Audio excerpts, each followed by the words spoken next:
मध्य प्रदेश की राजधानी भोपाल में श्रीफल एंटरटेनमेंट के बैनर तले बनने वाली भोजपुरी फिल्म जख्मी का मुहूर्त आज भोपाल के लेकव्यू बोट क्लब पर संपन्न हुआ। मुंबई से आए हिंदी और भोजपुरी फिल्म के निर्देशक रवि सिन्हा और अभिनेता अरविंद अकेला तथा राज शर्मा और अभिनेत्री पूनम दुबे ने भोपाल के प्रसिद्ध स्थलों पर फिल्म को शूट किया।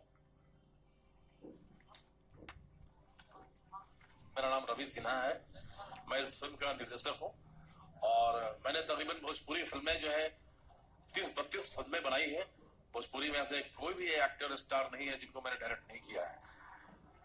समझते के दौर में मनोज तिवारी जी हैं, रवि किशन जी हैं, नीरव जी हैं, गजाली जी हैं, सबके साथ मैंने फिल्म बनाई है और हिट फिल्में दी है। ये पहली बार मैं अरविंद अकेला जी के साथ नई फिल्म करने जा रहा हूँ इस भोपाल शहर में।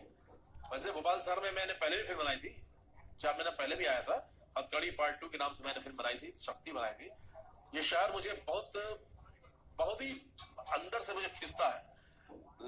एक तो यहाँ के लोग बहुत अच्छे हैं, शांत प्रवृत्ति के हैं, कभी डिस्टर्बेंस नहीं करते हैं, काम करने में तंग नहीं करते हैं, आराम से काम करने देते हैं हमें। तो एक डायरेक्टर को इससे बड़ी चीज और क्या हो सकती है। कोऑर्डिनेट कर रहा हूँ। ये फिल्म है, अभी हमारी भोजपुरी फिल्म है जख्मी, जिसके हीरो है अरविंद अकेला कल्लू जी, पूनम दुबे जिसकी अभिनेत्री है, हीरोइन है, रवि सिन्हा जी डायरेक्टर है। इस फिल्म कर रहे हैं। भोपाल सारी टीम आई है, 7 लोगों का क्रूज आया है। बहुत बहुत आभार 24 चैनल को।